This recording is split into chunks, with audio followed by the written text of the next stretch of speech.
Abawagizi b'ekibiina ki NUP abawozesebwa mu kkooti y'amagye ku bbalaza ya wiiki eno baawuniikiriza abantu bangi bwe bakkiriza emisango egyabaggulwako. Mu misango gino mulimu okusangibwa n'ebintu ebyekuusa ku magye gattako okulya mu nsi olukwe, emisango egiyinza n'okubawanisa ku kalabba singa gibakka mu vvi. Twagenda kutabangula mirembe mu ggwanga, omusajja atuvootibya Kyagulanyi yatukozesa. Abakkiriza emisango baali 16, so nga 9 bo baagaanye. Newankubadde ng'ekibiina mwe bava ki NUP tekinnaba kwogera nnyo ku byabaddewo, abakikulira bagamba nti abantu baabwe abakkiriza emisango bakyali beetegefu okubawagira mu mbeera yonna. So baali tebalina musango gonna. Kakati group eno gy'olaba lwaki tebayita bazira nti basobodde okuyimirira for all this time, kubanga banaabwe tebasobola na kuyimirira ennaku 2-3, kubanga baba bawamba babatwala mu CMI ne babatwala mu crime intelligence n'abalala ne babagamba muli willing kola naffe, bwe muba muli willing kola naffe mukkirize, ne babatwala zikaweweta n'abalala ne baba traininga ne baba passing out. Naye kakati group eno yo yalemerako. Rubongoya atubuulidde nti ekibiina tekirina muntu n'omu gwe kisuuliridde, kubanga n'abo batamanyiddwako mayitire wamu n'abasibe famire zaabwe bazirabirira. Abantu bakyali bantu baffe, kyova olaba tukyabayambako, tukyayamba famire zaabwe n'ebirala, kubanga tumanyi bulungi nnyo nti embeera gye batuuseemu bakakkiddwa okukkiriza ebyo bisango. Rubongoya alina essuubi nti n'abo abanyigiriziddwa ne batuuka n'okukkiriza emisango ye gy'alumiriza nti tebazzangako bajja kusigala bali ku mazima singa bamala ne bayimbulwa.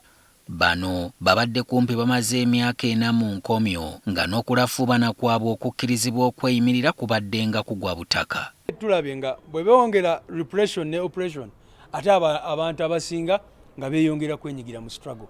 Bali balowooza nti bwe bakwata bano abantu abaana bonna bajja kutya, naye olaba national tours zaffe n'abalala bonna bwe tugenda ng'abantu bavaayo bajjuma. Minisita w'abavubuka n'abaana Balamu Barugahara yategeeza nti bano oluyimbulwa baakutwalibwa babudaabudibwe basobole okuva mu bibadde bibabuzaabuza. Rubongoya bina biyise bya butaliimu.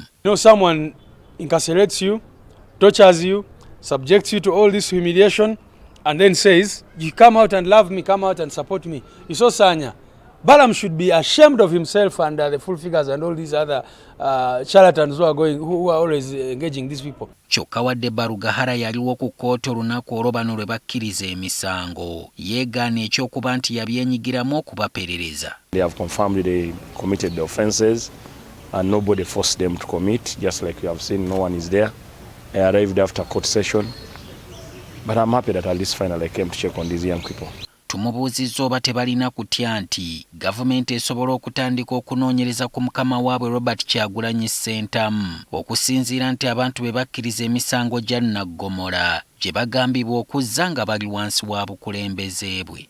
N'aba PRA era bagezaako bakozesa okuteeka emisango ku Dr. Besigye n'ebirala. So tekyewuunyisa, naye kyenkugambye nti ensi yonna yonna ekimanyi nti bano abantu tebalina musango gwe baakola, kubanga singa omusango gwaliyo baali badde baleetadde obujulizi ne gubaka mu vvi, ensi yonna n'ekimanya nti baakola omusango. N'ebyayogerwa abasibe nti ekyokubeera mu kkomera NUP ebadde ekifunamu Ono bisambazze. So abagamba nti tufunamu regime eteeba n'abantu baffe, then tufiirwe tulekeraawo okufunamu wa regime suubira nti yali agadde nnyo tubeere nga tufunamu. Agamba nti bakunywerera ku ky'obutateesa na gavumenti eri mu buyinza ku nsonga yonna. Mpulirira abamu abagamba nti NUP ya negotiatinga Nubian Lee ne Edimutwe ne bavaayo, ebyo bya busiru, kubanga tetu negotiatingangako kuteebwa kwa musibe yenna, kubanga ensonga ez'abakwasa abantu baffe kwali kuwagira NUP, kwali kuwagira president waffe.